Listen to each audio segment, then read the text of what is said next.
garkuwa kwamandan tsare-tsare na tafiya na naɗin sarauta na sarkin ɗiyan gobir, me za ka ce game da wannan sarauta? Wannan sarauta dai an jefa dutse sama yanzu ya dawo, kuma ɗani ya gane gidansu.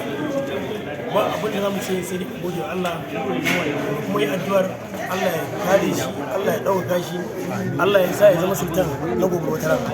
Dama haka addu'a take, kuma tsakaninmu da jamhuriyar Nijar sai gode yan uwanmu ne dama. Ba za ka taɓa raba hankali da ba. Akwai bare-bare a Najeriya, akwai a Nijar, akwai Hausawa a Najeriya, akwai a Nijar, akwai Fulani haka, kawai Turani suka zo da baki suka ce wai nan French nan kuma English.